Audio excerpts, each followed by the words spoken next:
Hi, gorgeous. This is episode number 235, and we have the wonderful Jaime Jay back on the show today. Hi, here is Jaime Jay, and you are listening to Heart Sales Podcast with Christine Schlonski. Enjoy. Well, I'm so thrilled to have Jaime Jay back on the show today. I loved our last conversation where we talked about having processes in place for more opportunities. And today we are going to dive deep on finding the time to work on your business instead of in your business, and why this is so very crucial to your success. Jaime Jay is the founder and managing director of Bottleneck Virtual Assistants. Together with an amazing team, they offer professional growth opportunities for ambitious leaders by creating an efficient and systematic approach to identify, hire, and cultivate team members who focus on specific roles and responsibilities. I hope you are enjoying this episode and you learn a ton and you really get that little differentiation from working on your business and in your business, because it will be life-changing. Have fun. Well, I'm so excited, Jaime, to have you back on the show. Welcome. Thank you so much. Yeah, and I loved our conversation, and it's so important to really find time to work on your business and not in your business. And that's such a big stretch for people who are starting out, or maybe they are in their first, second, or fifth year, and building up a team and really leveraging time, having processes in place and structure so that they can focus on what they are brilliant. Right? I always like to get a feel of what, for example, a new software does. But, I'm at the point where I'm thinking, well, I want to get my overview so I know what I'm outsourcing, but I don't want to do all the single task anymore, because I rather coach someone or create a new product or a group coaching program or write a sales page or something that, that's fun for me and that has a much bigger impact than in putting together the next funnel. Right? Yeah. So how do I know that, the person I am hiring is a good person to hire? Like, can you share some criteria I have to look out for so I make sure that I'm, not hiring someone who can't do the work and who upsets me. Right. And I keep explaining for, months and nothing happens. Right. So I do want to go back a little bit earlier. You said you want to work on your business, not in your business. This right here, we all want to work on our business. We all want to have our business working great. But until you work in your business and get your systems and processes down, you cannot do anything else. And I'll tell you right now, the biggest reason in the United States costs $4,129 to hire somebody on average, according to Glassdoor. According to Glassdoor, it costs up to 9 months' salary to fire somebody. This is a huge cost. And it's really hard to find the right candidate. It's really hard. That's why I really like Bottleneck. I've been sourcing VAs from the Philippines since 2006. I've learned a lot about looking and matching people together, and I've learned a lot about that. Now, is it a perfect science? Of course not. We have the human element that we're dealing with. But we have really kind of honed in a good system, if you will. But one of the things that we have to look at is you, Christine, is me. That's why we call it bottleneck. We're usually the bottlenecks in our own business. And it's so hard for us to kind of embrace that. Like, I'm the reason that this is screwing up. I'm the reason that we're not getting good sales. I'm the reason that, how in the world can I possibly look to someone else to do something if my store isn't set up right, if my systems aren't right? Because there's no way that someone can just look into Christine's head and think what you're thinking, or assume that, hey, Christine wants me to do this, I'm going to do this. And then you go, whoa, what are you doing? That's not right. Well, you told me to. No. That's why systems and processes need to be put in place. It's so important. So how do you know if you're going to be able to find the right person? Well, first of all, If you have everything, single thing, I call it setting, I'll kind of back up a little bit. First of all, you need to have a delegation roadmap.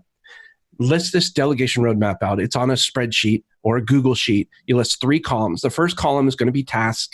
The second column is going to be energy. And the third column is going to be delegation. So task, energy, delegation. So you list out all the tasks you do on a daily basis. Yeah, well, this will take you some time, but this is building that foundation. Right? With each task, you're going to apply 2 values. Number 1, does this give me energy or completely drain me of energy? Right? So you mark that down. The next thing is this something I must do? Like Christine, she kind of needs to be here to do the interview, but does she need to do the audio or the video? Right? So you will put, is it something Christine must do? Or can you delegate to someone else who can do it? And here's the key, 80% as good as you or better. This is a huge key, because now all of a sudden you're setting your own mindset and your expectations that this person is not me, but if they can get a B on this thing, there's tons of room for them to improve. So I need to set my standards low. And then the other huge thing is when you take all of these tasks and you throw out all of the ones that do not give you energy and that you can delegate, now all of a sudden you start seeing the foundations for a job role and responsibilities.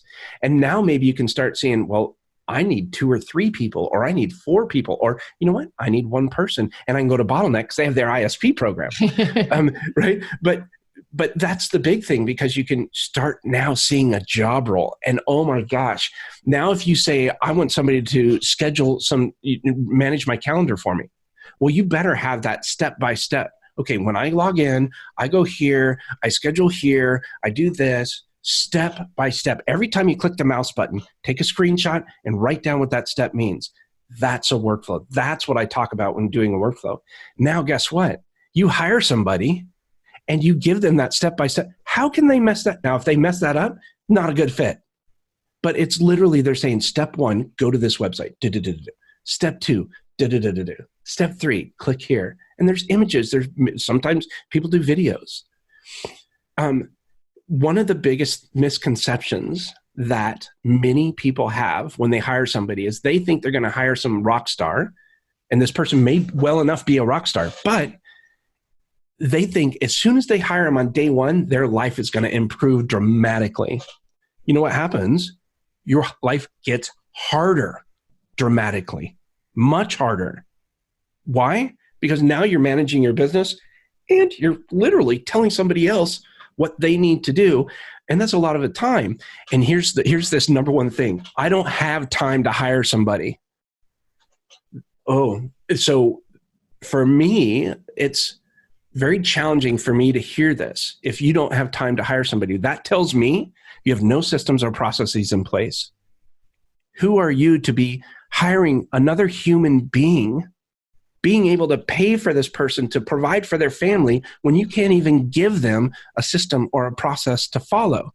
And there's 2 reasons you want to do that, because it reduces the learning curve. And the other reason is, if there's nothing for them to follow, they're going to be all over the place. So it's disorganization. You have to, and give them a little tits and bits of responsibility in the beginning, but have them processed out.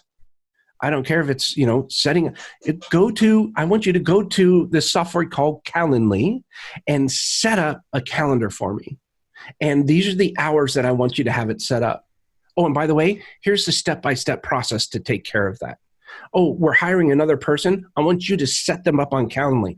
Here's the thing. The first time is going to be a little challenging, but as I add more people, they just go right back to the workflow. Boop, boop, boop, boop, boop, done.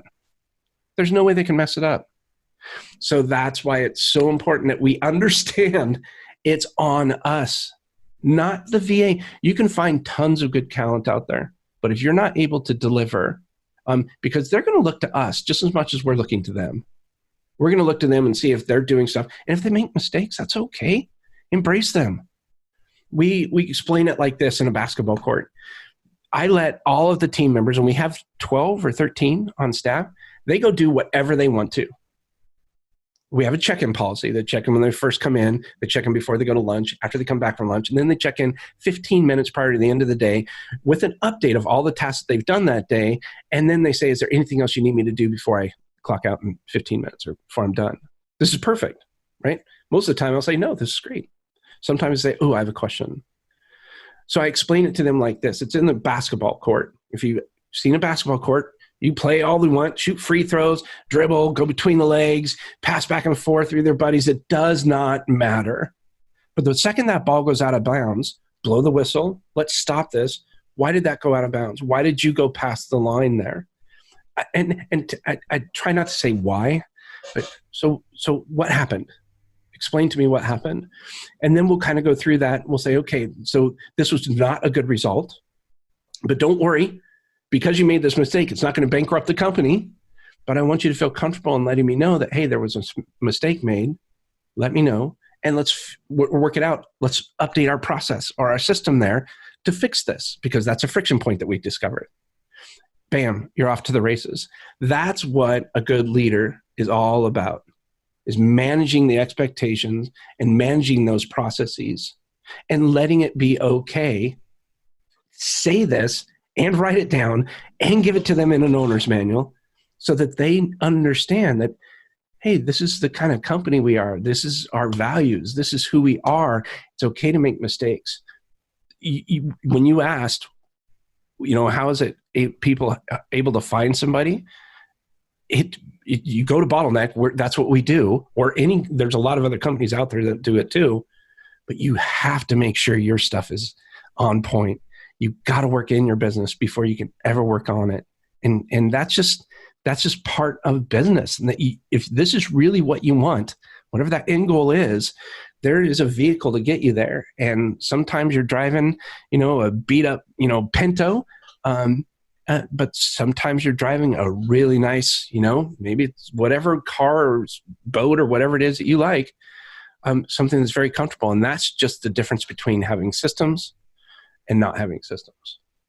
So important and so overlooked. And, I'm working on my systems. I'm definitely not there where I could be. Let's put it this way. But this is such an inspirational conversation because it does show me again that, sitting down, making a little video, explaining how I like things done, obviously makes it easier for the person who's supposed to execute. Right? Because they probably want to do a good job, but if I don't show them, they can't.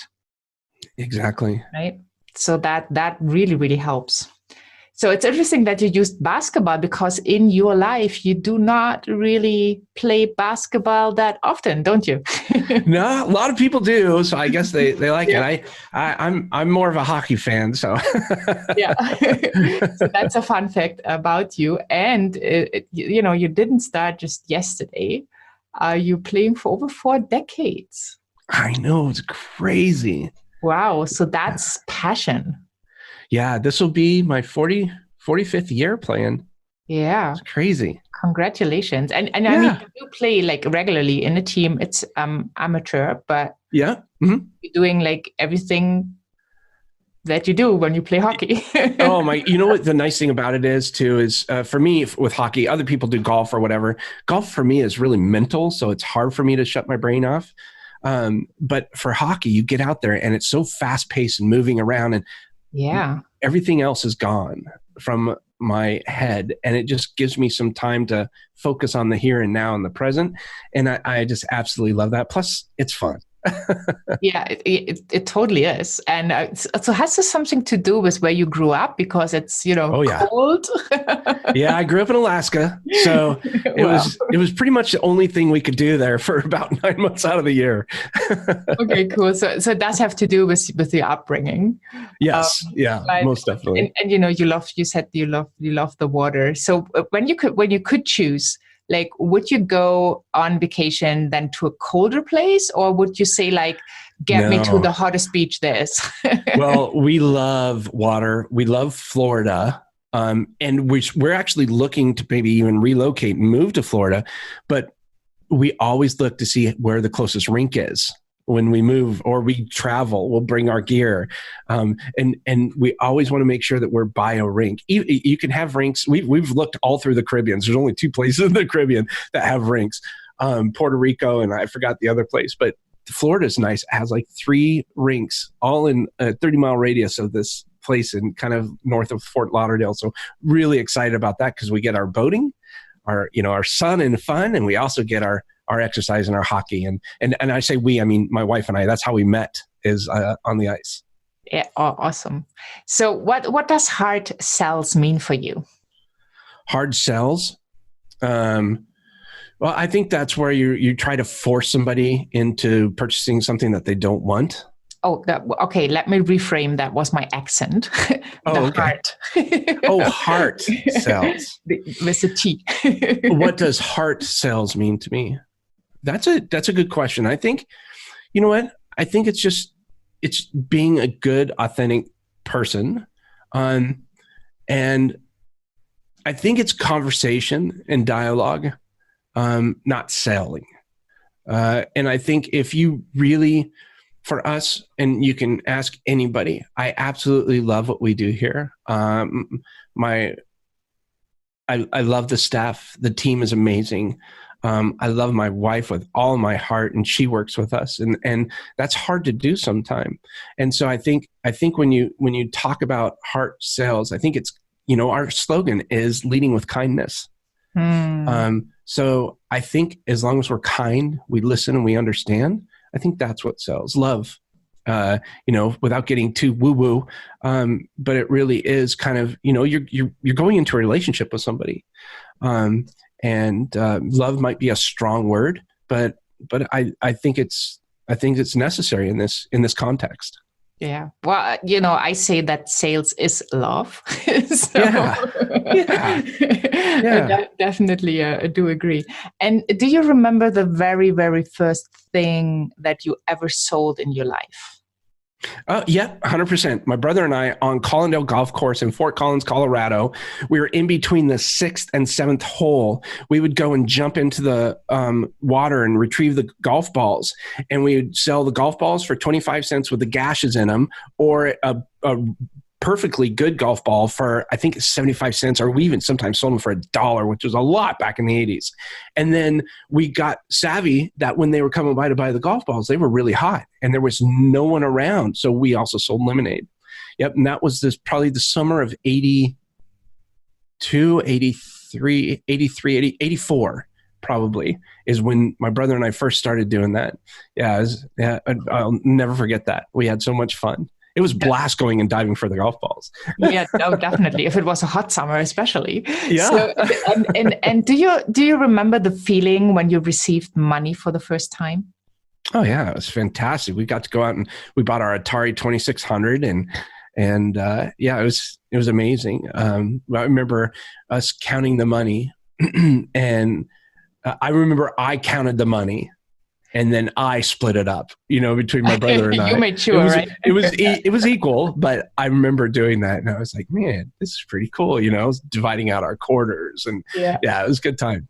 Great. Your brother younger or older than you? He was younger. He was younger, so you took that responsibility. Okay. Yeah, cool. He's 16 months younger than me. Good. Well, thank you so much, Jaime. This was so much fun. Unfortunately, we are running out of time. But I really want to send people, go to Bottleneck. The links are all in the show notes. And under the resource tab, you find the link to the free consultation so that you can go through the test and kind of see if you qualify, because you cannot work with everybody. Not everybody is a good match, because you want to help people to really move forward in their businesses, and therefore they need to have some, boxes ticked off so that it is a good match. So I really want to send them to bottleneck.online/inquiry. The link is also, as I said, in the show notes under the resource tab. And do you have any wise word of wisdom we can part with? I would just say, do something as if it's the last time you're ever going to do it. So document. And as soon as you're finished doing that, document some more. I just think it's so important. And thank you again, Christine, for giving me this honor and opportunity of speaking with you. And by all means, we were just written up in Forbes magazine, so you can check out a little bit more about our business there. And thank you. Thank you so much for everything. Yeah, congratulations for all the great work you do. And, being featured in Forbes is obviously really cool. And all your links will be in the show notes. So it's just one click away. And I highly recommend you connect with Jaime. He does have his processes all in place. Getting you booked on the show was beautiful. You had wonderful support. I didn't need to worry. I didn't need to chase anything. So it was awesome. Thank you so much. And have a wonderful day. Oh my gosh, you too. Thank you. I really hope you have gotten as much out of this episode as I did. I found it so valuable to really make that distinction of how to outsource and what to do so you can really make it the best experience ever for you and for the person receiving the task. And, we can do small steps to really help our business grow. We could just go out and hire one person for 1 hour a week, or maybe for 2 hours a week, or 1 hour a day, or whatever it is. It doesn't need to be the full-time employee. It can really be just someone who can support you in whatever you do, so you can dedicate more of your time to the things you love to do, to the things that you are amazing at, and to the things that will bring you most revenue. So I hope you are inspired. Hop on over to christineschlonski.com and find the podcast tab. Find Jaime's amazing episode number 235. And you have the show notes, the transcript, all the links that are connecting to Jaime with just one click are over there. And once you're over there, make also sure that you sign up for the empowerment notes. That's empowerment right into your inbox with all the updates on Hard Sales Podcast and the amazing guests. And also, I do share content that I usually do not share on social media. Thank you so much for tuning in. Have a wonderful day wherever you are in this beautiful world. And I'm saying bye for now.